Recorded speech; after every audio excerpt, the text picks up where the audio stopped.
in self-care, coming back to the practical, also means removing or eliminating as best you can people and situations in your life that no longer serve you.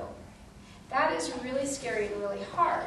And if it means you simply just don't call that person, who calls every once in a while, or if you try to shift it so that you're not necessarily being in constant contact, then so be it. What we are trying to do is really remove in our energy field energies that are not serving us, whether it be obligations or obligatory relationships, into those that do serve us. Now, looking at this idea of joy, joy is so evasive. It's like, I don't even know what brings me joy. I don't even know. People will often say, well, what is it? It's like, I can't even read it with people. Sometimes they are that out of tune. However, I can usually get a little bit of an inkling of something that they might have liked. And I'll give you a clue. When you were about my son's age, maybe, or my daughter's age, who are, my girls are 7, they're twins, what did you want to do? What did you enjoy doing? Were you dancing around like a fairy? Were you just playing in the dirt with your cars? What was it that was so simple that you knew you were? When I was 7, 8, 9, around 2nd, 3rd grade, I had a black cat that was literally named Familiar. I had a crystal ball, and I was a gypsy for Halloween. And so I had these ideas, and I was reading books about all of these, strange things back in the 70s of what I thought I wanted to be and what I might want to do. And then the one game I played 24/7, besides all these other little things, is I had lots of babies. And I loved to play house. That was it. That was my passion, and I wanted nothing more than to have children. And so for me, they are my joy. The sad part is I'm a human being, working mom, who just tries to keep up the pace, and I'm often going, later, children, later, I'll play with you later. But the greatest thing is that my 3 younger ones are total snuggle bunnies. My oldest one is starting to be coming back to that place. She'll put her head on my shoulder. She's 14 and taller than me and beautiful.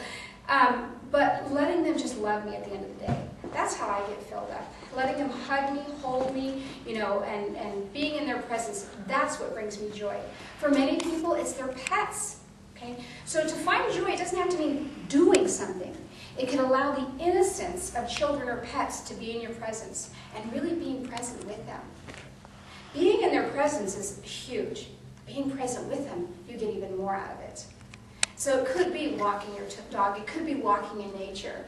It could be something so small. I'm working with a woman right now who is starting to kind of look at this idea that perhaps dance brings her joy, but she's, my age. And the thought of me, her age, being a dancer now, when my sisters were the ones that were dancing, who am I? And so, who are you? Okay, so you didn't dance. You never took the lessons. Who's to say that you can't, shut the door, put on some really inspirational music, and dance in your home, and feel the joy in that? I do another healing art called Sacred Dance Energy Healing, and that is how it started for me. I didn't take little dance lessons when I was a child. I actually took, tap once and learned a spoonful of sugar, and that was it. But I never did much more with that, and as an adult, it's really come back to me. And how it started was by shutting the door, putting on some beautiful, inspirational music, and just moving in whatever form or method that I wanted to. For some people, it's art. And again, what I offer is for it not to be rigid. So for me, it was very fluid by shutting the door, being in my own. I'm not dancing for anybody, and there was nothing I could do wrong because I didn't know what to do right. It was just a matter of falling into that. Well, the same goes with, let's say you want to do some sort of art. Well, then what I say is get the messiest product that there is out there. Let's say it's pastels, because they're really messy and you can't draw a perfect little line to criticize yourself with. And just create color. Create beautiful color and let it present itself to you.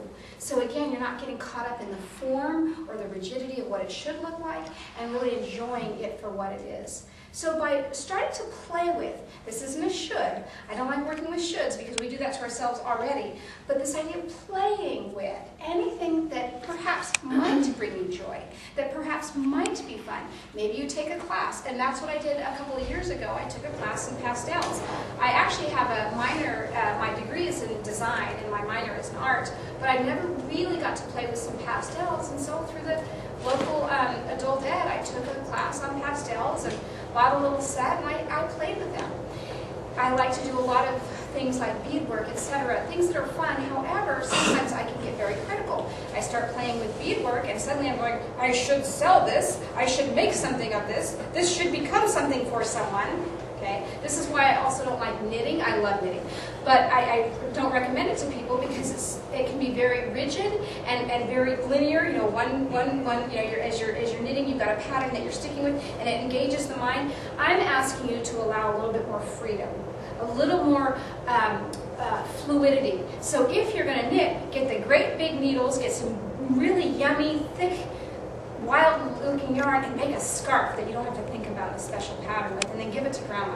Who cares? But just find something that's fluid and loose and fun that you can begin to play with. So we're coming toward the end of our time together, and I would be happy to answer any questions if there's anything that's coming to you that you would like some insights on.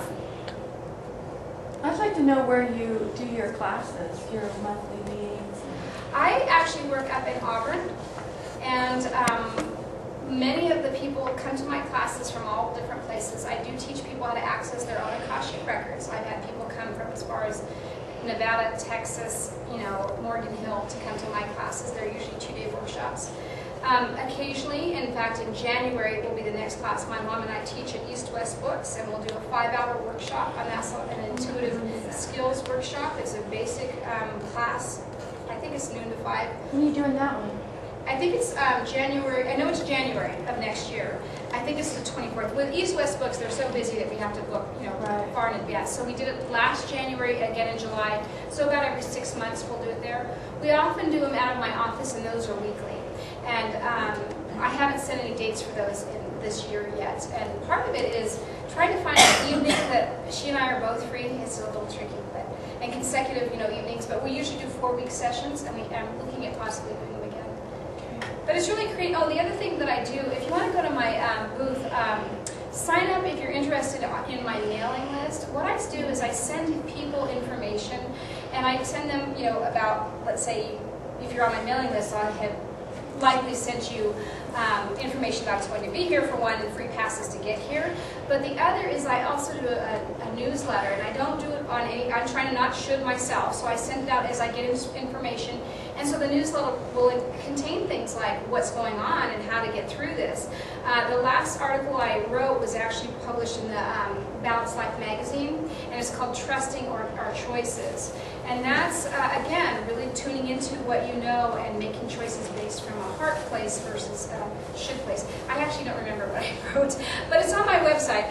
A lot of times it's like this information just goes kind of quickly, and you know, I kind of have the general sense of it, but that's where that is. Okay. You're welcome. Any other questions?